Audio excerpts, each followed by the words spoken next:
I'm sad to say this, but morale within UKSF, British Special Forces, is very, very low at the moment. And it's low because people are aware that they're facing potential prosecutions, for example, for actions which took place decades ago in Northern Ireland, believe it or not. It seems extraordinary, but that's the case.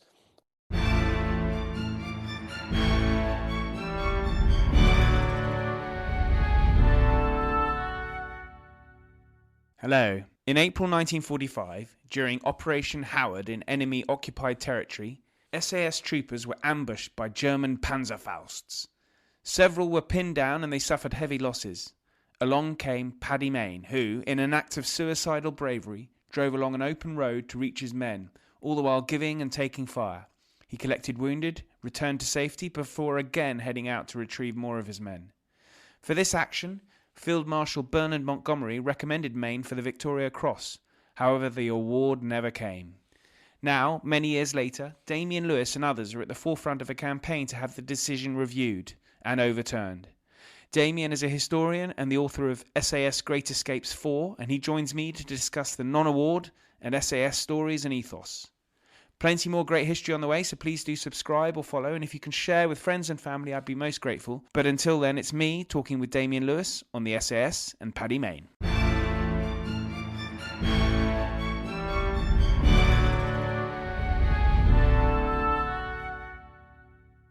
Damien, a great pleasure to have you back on. Thank you very much for joining me. We must stop doing this. We're on so regularly. Well, your last one's done really well on the the discussion we had, which I think the majority of the conversation was about Paddy Mayne. Yeah. Has unsurprisingly done fantastically well, both on YouTube and on the podcast. Excellent. Yeah, and I thought actually we could start by that because I think there has been developments, have there not, on what's going on there? Because we had a discussion about Mayne and the award or non-award of the Victoria Cross. Mm-hmm. So what's the latest? The latest is really quite stupendously amazing news. There was a debate in the House led by Jim Shannon, MP, who's the MP for Mayne's hometown of Newton Ards, among other places. And we had pulled together some new research from the archives, myself and Patrick McGonigal, who is the great nephew of Owen McGonigal, the Southern Irishman who was Paddy Mayne's best friend during the war, who sadly was killed on the first ever SAS operation. So working with Patrick, we pulled together some new documentation which pretty much conclusively shows that it would seem that Paddy Mayne's Victoria Cross was denied on a misunderstanding of the rules. And so the Victoria Cross kind of rules state that it has to be a signal, spelled SIGNAL, act of bravery, i.e. an extraordinary act of bravery. And those trying to dot the I's and cross the T's when they were trying to make the decision on Paddy Mayne's Victoria Cross in the summer and autumn of 45, somehow interpreted that as requiring a single, as in a lone act of valour, which clearly is not correct because most of the VCs ever given would never have been given if it was a lone act of valour, including all of those at Rorke's Drift. So on that basis, this was raised very eruditely in the debate in the Commons. And on that basis, Al Cowns, who's the Veterans Minister, the present Veterans Minister, who deserves immense praise, I have to say, for making this decision, has decided that the case needs to be formally reviewed. And as far as we're aware, there has never been a review of an honour retrospectively ever in the history of mankind. So this is a real first. And more importantly, in this instance, we're very hopeful that it means that Paddy Mayne's Victoria Cross will get granted in due course. And of course, Al Cairns is a former Royal Marine. He's a highly decorated Elite Forces veteran, so he really has skin in the game and his heart's in this issue. I mean, this is really extraordinary. When we spoke, I mean, I have to say, I was a bit skeptical as to whether anything could come out of this, because I think of what many of people have said, oh, it sets a dangerous precedent and all that. But I think, as you've just illustrated, this is really down to a single misunderstanding of the laws involved in the award. Yeah, it doesn't set a precedent at all. It would set a precedent if one was just asking for a review for no reason other than one for asking for a review. And I get that. No, it doesn't. This is quite different. And as Al Kans was very clear about in the debate in the House, he said, if the rules have been broken or not adhered to properly, we clearly have to review this. This is an exceptional case. That's the game changer. And of course, when we started raising questions and trying to lobby for, a review of Paddy Mayne's VC, we did not know that these documents existed, or certainly we didn't know the degree to which they were clear about the mistake that may have been made.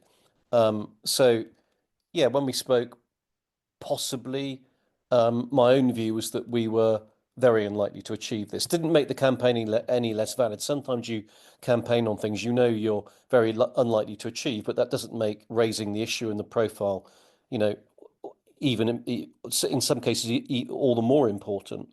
But in this instance, it's not just, I would say almost predominantly, it's not, the driving impetus is not really about Paddy Mayne. It may seem a really strange thing to say, but the SAS, no British member of the SAS has ever been given a Victoria Cross, which in itself is quite extraordinary considering that by the very nature of who they are, small bodies of men going deep behind enemy lines on missions of suicidal daring, time after time after time. Obviously, the level of courage and valour involved and risk is going to be extraordinarily high. So the fact that no British member of the SAS has ever got a Victoria Cross is in itself strange. So in a sense, this is should it be granted, it will be a Victoria Cross for the regiment, for UK Special Forces, not so much for Paddy Mayne. And that's the understanding of the Mayne family from the get-go. It always has been. It's not so much about him, it's about the unit as a whole. And one final thing that I need to say on this, and I need to make this very, very clear. I'm sad to say this, but morale within UKSF, British Special Forces, is very, very low at the moment. And it's low because people are aware that they're facing potential prosecutions, for example, for actions which took place decades ago in Northern Ireland, believe it or not. It seems extraordinary, but that's the case. And I'm getting messages pretty much every day from serving and past members saying, things are pretty dire. And so at this moment in time where, our troops may be deployed to Ukraine, for example, on peacekeeping, peace enforcement operations, any signal that we can send which enshrines the British public's desire and conviction to uphold and recognise valour where valour should be recognised, any signal we can send of that nature is to be welcomed. And getting Paddy Mayne the Victoria Cross would help do that. Well, I completely see why the UK Special Forces and the SAS in particular, who carried out a number of operations in Northern Ireland, successful ones. But what makes me think is that there is a potential for the award of the Victoria Cross to Mayne, or, as you say, to the wider regiment. That would be a kind of a sop, and then things resume as they are. So we carry on seeing inquests where killings are judged unlawful, and so then we see Special Forces SAS veterans who have now have to attend maybe even trials for unlawful killing, for murder or manslaughter. So is the VC, do you think it's going to be used by the government as some kind of just something to keep people happy for even just a few months? I mean, I'm just a bit skeptical when governments get involved in these kinds of things. No, I don't think so. I think when you've got someone like Al Khan's, at the heart of the whole matter, I think you've got real, genuine concern and desire to do the right thing. And I really do believe that. I've had, several private conversations with him, and I think he's absolutely on side for all the right reasons. I think quite the reverse is true. I think that if we could get the VC over the line for Paddy Mayne and for the regiment, for UKSF, I think it would be an immense boost to the morale of those individuals who are serving at the coalface of operations, and it's really needed right now. The fact that they are getting investigated for, actions that took place decades ago in Northern Ireland, for example, is another matter. And of course, it's how can I put this? It beggars belief this is taking place. But that's another issue that we need to do with, and the two are not connected in any kind of linear sense. It's just about sending a message right now to all of our military, but in particular our military elite, that they're appreciated, their valor is recognised, and will be in the future going forwards. Well, I hope that the legal establishment understands this as well. You mentioned, okay, so this if, and I don't know how big the if is because it's not happened yet, so it's still to be confirmed or to be decided. But this would, as you say, be the first Victoria Cross awarded to a member of the Special Air Service.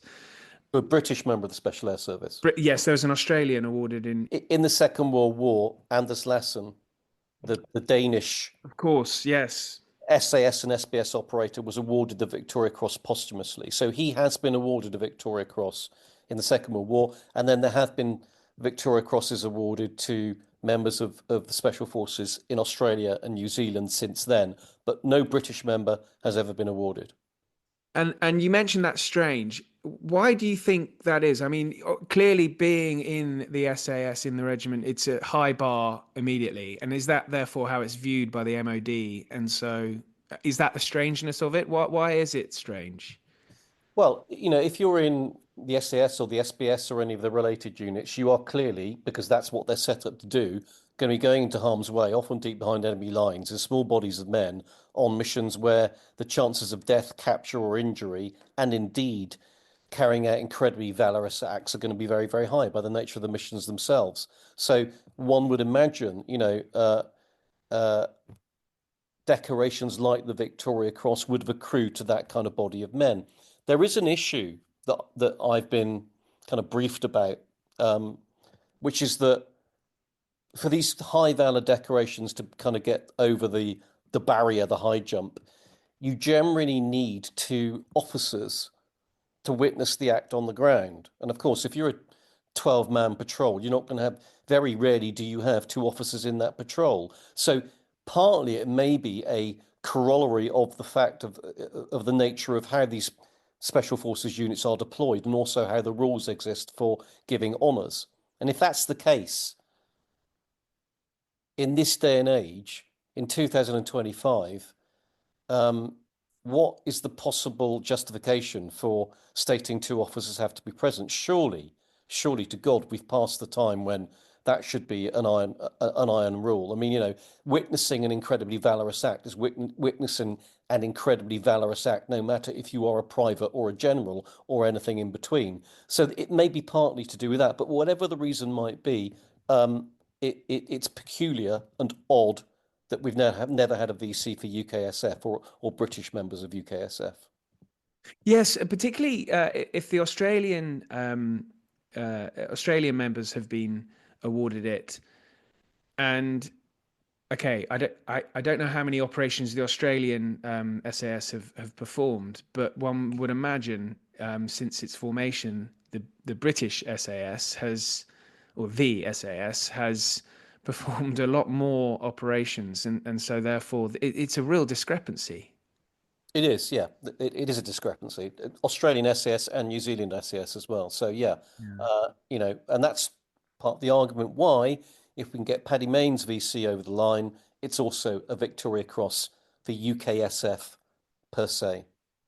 And presumably the VC would be awarded to, would the family would take receipt of the VC, or would it go to Hereford, the regiment at Hereford?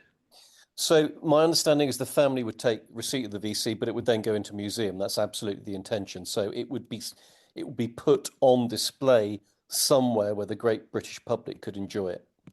Well, rather distressingly, that won't be at the Imperial War Museum, where I went recently to the Michael Ashcroft Gallery, and it's just wonderful in there. Really, really well attended while I was visiting on a Tuesday morning during term time.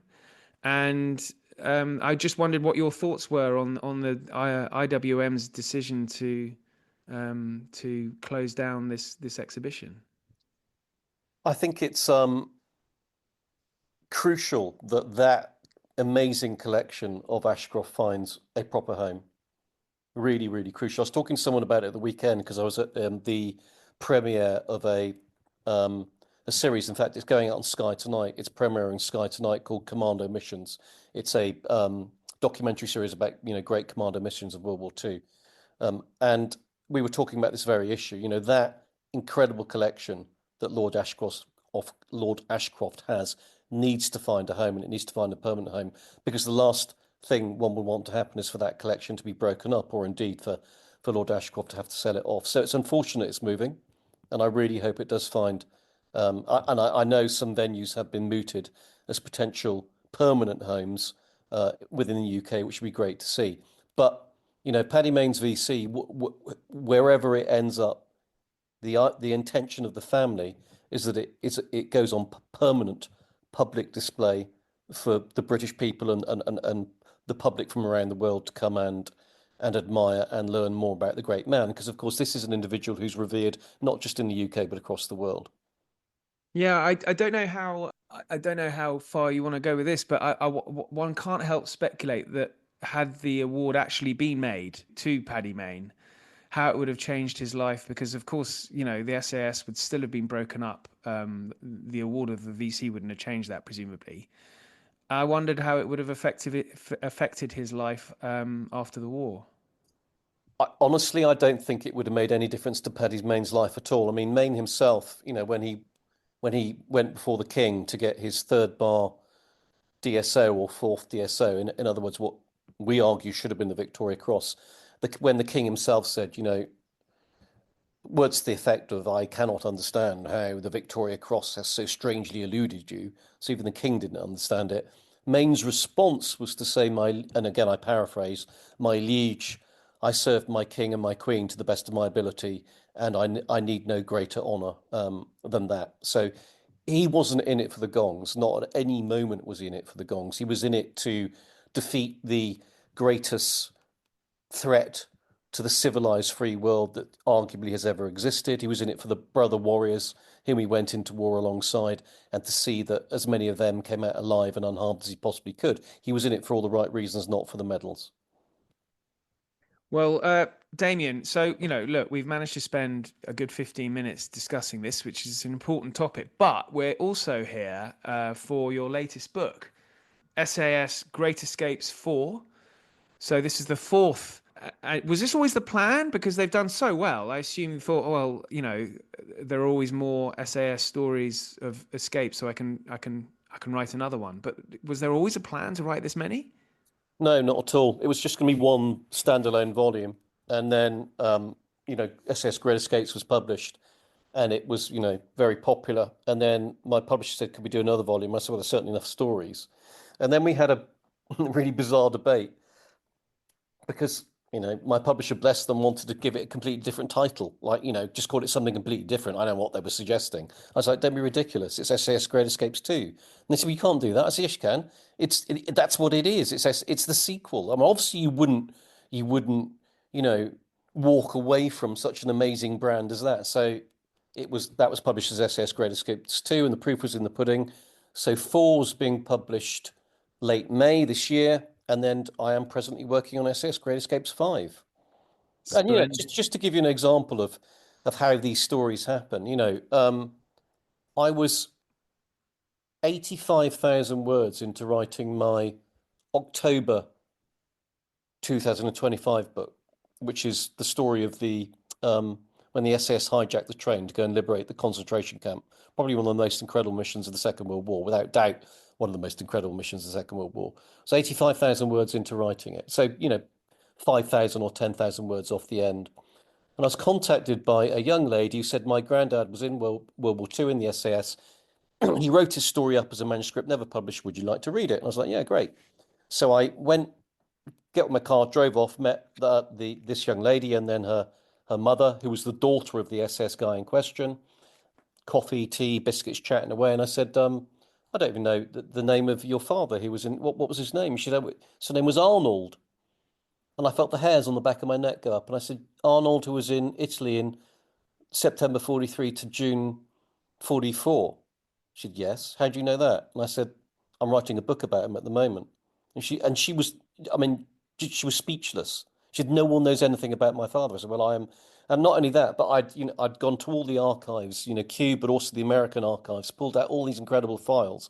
So I had all this material which actually corroborated her father's manuscript, which of course she'd never been able to really assess how much of this stuff was true because it's such an extraordinary story. And so I was able to send her all those files and say, there you go, read through all of that. It proves your father's story is exactly true. So she gave me that manuscript and I brought it home and I read it. And I thought, wow, I'm writing this book and I'm just getting the story from the perspective of one of the guys I'm writing about.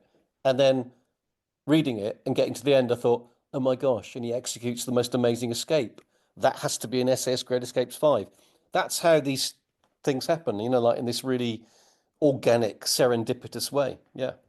Hello, Ollie here. Please forgive my interruption, but I wanted to let you know that at Aspects of History, we produce a digital magazine featuring articles, interviews, short stories, and book reviews of the best historical writing available.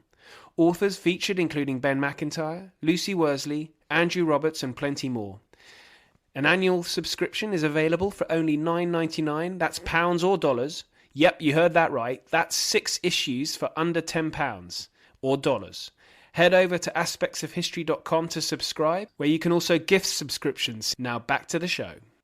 Yeah, because I think you've mentioned this to me before, in that you have been you've had quite a lot of material from readers contacting you. Is that right? Yeah, absolutely. In Great Escapes 4, the best story in the volume, without a doubt, is Gibson's story, Archie Gibson's story.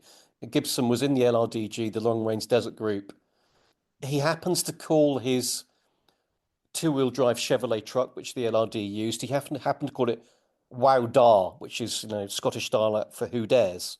And of course, the SS motto was Who Dares Wins. So when David Stirling sees this long-range desert group driver with a wagon called Who Dares, he thought that's got to be my driver. So he made Archie Gibson his driver. So Gibson goes on all these crazy missions with the SAS, including one where he saves David Stirling's life, and then he ends up unbelievably deploying to Yugoslavia with his patrol on missions which are basically under the umbrella of the Special Operations Executive. That's Gibson's incredible story. And his son contacted me about, I don't know, 3 years ago and said, my father wrote his wartime story as a manuscript. Would you like to read it? So he sent it to me. It's mind-blowingly good, right? And so I called him up and said, would you mind if I put his story into one of my SS Great Escapes books? He said, no, fine. He said, but if you're going to do that, I'll send you his other manuscript. He'd written it twice. He'd written it once right after the war and then rewritten again sometime later. And both manuscripts kind of like, cross-fertilize and corroborate each other. And then he sent me all of the family memorabilia. So that's Gibson's actual diaries from the field. And he was a brilliant sketch artist, so he sketched all these war scenes. He was a fantastic poet. He's written all this lovely war poetry.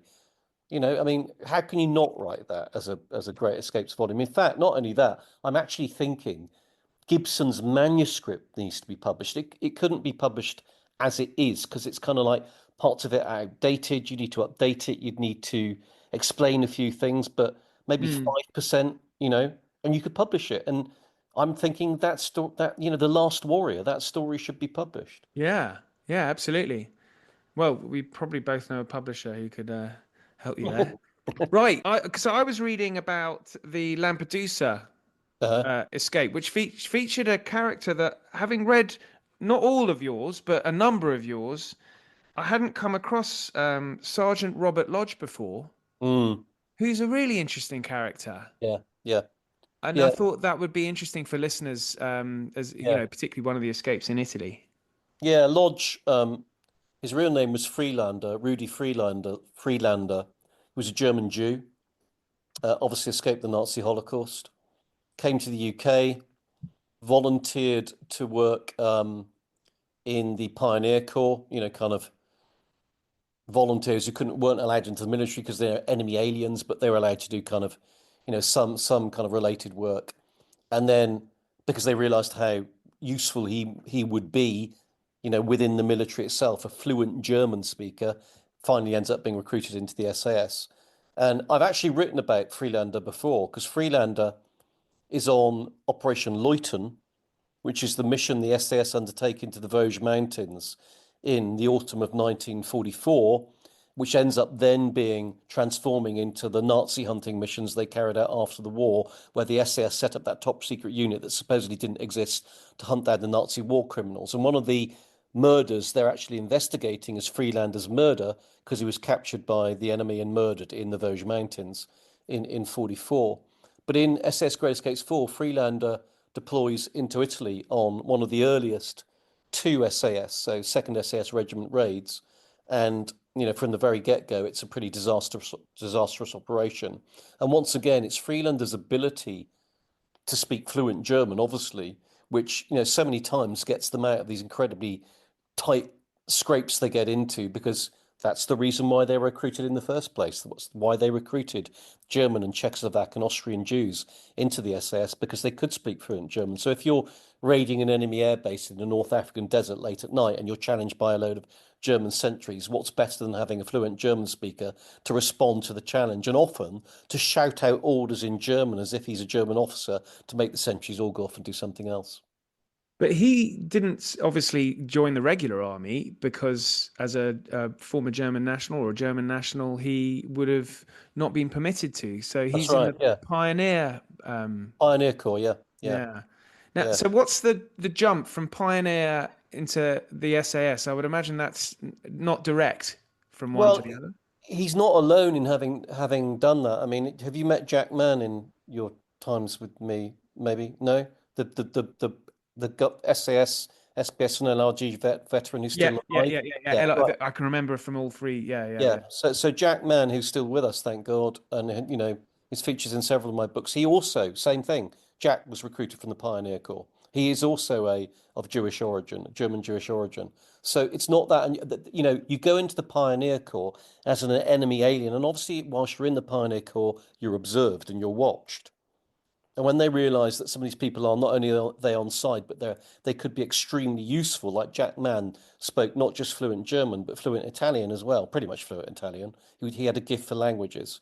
That's so. The first thing they said to Jack was, we want to recruit you to place you into prisoner of war camps amongst the Italians to spy on the Italian prisoners of war and gather intelligence. So yes, you can actually be recruited from the Pioneer Corps into one of these more kind of secretive units. And the pioneer, but the Pioneer Corps is it's not glamour work, is it? No, not at all. No, So no. you're what kind of behaviors are they looking for? Languages, but you it must be going beyond. Loyalty, obviously, loyalty to the British Crown, to the Allied cause, that was the key thing. The first thing you need to know is this person who's a German national, where do their allegiances lie? And that's the kind of thing you pick up during the process of them spending several months in the Pioneer Corps for obvious reasons. And then you're looking for particular skills, and generally it's languages and knowledge of the enemy. And those are the key things that one's looking for. If you've got a German Jew who happens to be former German military, even more invaluable, because not only does he speak the language, but he knows the local the lingo that the German military use, because all militaries have their own phrases and things. And so that's the criteria for recruitment and placing within certain units. So I was reading that there is this sort of famous kind of phrase or diktat that the Special Air Service had a duty to escape. Hmm. But did that go beyond the regular soldiers who officers tended to intend to escape? But was it with the SAS? It was at a different level. You were expected to escape. Yeah, I mean, obviously, all Allied soldiers, or all British soldiers, certainly were taught that it is your duty to escape if you are captured. And part of the reason that it was your duty to escape if captured was because in escaping you would tie down an awfully large number of the enemy, searching for you. So it struck a blow for the war effort. But in the SAS, it was on a whole different plane, and that wasn't due to any rules or any diktat. It was just due to the ethos and the philosophy. So when you talk to guys who were in the SS in World War II, and you drill down into how that came to pass, it was really very simple. If you were in a prison of war camp in Italy, for example, yeah, okay, the rations weren't great and the conditions weren't great, but you could survive pretty much, right? It wasn't exactly cushy, but it was nowhere near as dangerous and life endangering as being on missions behind enemy lines. And so what drove these individuals to escape was almost the guilt of knowing they were having it easy whilst their mates, their brethren, their brothers in arms were off carrying out these incredibly dangerous missions behind enemy lines. So it was the desire, the burning desire to get away and rejoin their unit and get back to the fight, get back to those kind of operations, which was the driving impetus behind so many of these escapes. It's the ethos that you talk about there, which is very interesting because I mean there is a interruption of the SAS after the Second World War into the next conflicts, and I just wondered, with that break, how did the ethos remain kindled? So when they reformed the SAS in the early 50s, they actually sent out letters to all those World War II veterans they had on file, and it was an invitation. It basically said, we would like to ask you to come back to reform the unit. And that's how it was reformed. So many of these veterans stepped forward, long-serving veterans from World War II stepped forward to refound the unit and obviously brought in the principles and ethos and everything from World War II. That's the beauty of it. The story of the reformation of the SAS is brilliant because it's all the same characters, or many of the same characters, stepping back into those shoes. And not only do any number of them step back into those shoes, but some of them continue then serving with the SAS for decades, into their 50s. It's quite extraordinary. So that's how they did it. That's how they kept it alive. And the rules that were established or the rules that I'm familiar with from much later, from the SAS in the 70s and 80s, whereby if you joined the SAS, you would drop down a rank. If you, for example, you were a corporal in the paras or a corporal in the guards, you would bump down to a trooper level in the SAS. Were they established during the Second World War? Yeah, absolutely. So, that's one of the first thing that you had to take on board if you volunteered. When they went around the North African deserts in the very earliest days, recruiting, part of the recruitment pitch would be, but if you want to join us, you have to drop a rank. Um, it's a testament to how incredibly powerful and enduring was the esprit de corps that so many stepped forward and agreed to do that. And not only that, you read again and you hear again countless times the same refrain, which is that because it was a unit founded on the idea of merit above rank, it was a meritocracy. It didn't matter what your rank was, what mattered who you were as an individual and what you brought to the table. And why was that important? It was important because it empowered everyone, and it meant that any individual, no matter their rank, felt empowered to go ahead and prosecute the mission, even if he was the last left alive on that patrol. That's why it was absolutely key. And that's how they were taught. Anybody has the ability to do this. But that meant in turn that because you felt so empowered as an individual soldier, um, being part of that brotherhood was an exalted feeling. It was so deeply cherished by those individuals who came into the unit, and that meant in turn that the discipline that the SAS had was just self-discipline. You didn't need anybody shouting orders or yelling at people or threatening them. It wasn't necessary. All you needed to know as a member of that unit was that if you stepped out of line, you would be RTU'd, returned to unit, because that's the last thing on earth you ever wanted to happen, is to be kicked out of the Brotherhood. So that all of that kind of ethos wrapped around the regiment from the very earliest start made it what it was. And the uniqueness of it as well is unique in that I'm not familiar with this in any other regiment in the British Army, which is when I've been reading about in the immediate aftermath of the Falklands War, the director at the time of the UK Special Forces, Peter de la Billière, gave a talk to the SAS where I think there had been a few, I'm sure you're aware, a few problems during the Falklands escapade, as we know, and a number of men lost their lives. And it seemed as though the regiment was very willing, and I think de la Billière was a brigadier at the time. They were very happy to express their displeasure to him in public, in front of others, to the point that you just wouldn't see that in another regiment. Maybe you'd get muttering under a breath, and then people would complain about it behind his back. not in the SAS. And that's something we see in the Second World War as well. Yeah, absolutely. So, this idea of merit above rank means that you have the ability to say your piece no matter what your position is within the unit. And I tell you why it's so important. It is important for after action debriefing. And you see that time and time again. You see it after the first Gulf War, where again, things went wrong.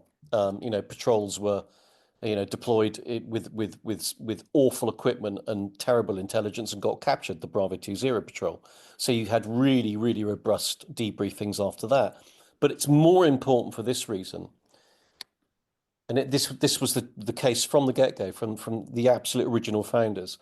Everybody needed to know that they could contribute an idea, no matter how off the wall or crazy it might sound, because the whole ethos of the unit was based upon the principle of thinking the unthinkable and then doing the unthinkable, actually putting it into operation. Because if you could do that, the enemy by default would never have thought that might be a way you might attack them because it's unthinkable. So it was absolutely key you could come up with these ideas, these kind of left field maverick ideas. And to do that, you needed to empower every single individual to be able to put forward their idea, no matter how off the wall it might seem, and not have it not be put down, not be poo-pooed, not be dismissed because of who they were in their rank, but know that it would be considered. So for that reason too, it's really, really vital that kind of ethos, was won through and was enshrined in everything they did. Everybody had to feel free to have their say, and that's the whole concept of the Chinese Parliament. Before a mission, you sit down in a circle, all of you, pretty much as equals, and you all can have your say in terms of what you think the mission should be. I guess it became the model for so many other special forces from other armies. It did, but I don't know if all of them do it to the same degree. The British military at the start of the Second World was very hierarchical, probably still is. Certainly very, very hierarchical in the First World War. The SAS and other special forces units broke the mold. The LRDG, the SAS, the SBS, all these units broke the mold, and they turned that idea on its head. But I do think there's something quintessentially Irish, Welsh, Scottish, and English about that ability to do so. There's something about the fighting Irish, the rebellious Welsh, the berserker Scots, and the eccentric English. That kind of alchemy somehow lends itself to that ability to allow people to speak their minds. I was giving a talk to an elite unit here in the UK recently. There was a dinner afterwards. I happened to be sitting next to an American Special Forces guy who was on secondment to that unit, and I talked to him about this very point. He said, "Yeah," he said, "we still haven't managed to get that same sense of way of doing things in American Special Forces. That idea of breaking down the hierarchy to empower every individual still isn't really there to that degree." Yeah, that's so interesting. Well, Damien, look, this has been fantastic. SAS Great Escapes 4. Of course, there are links in the show notes to the book.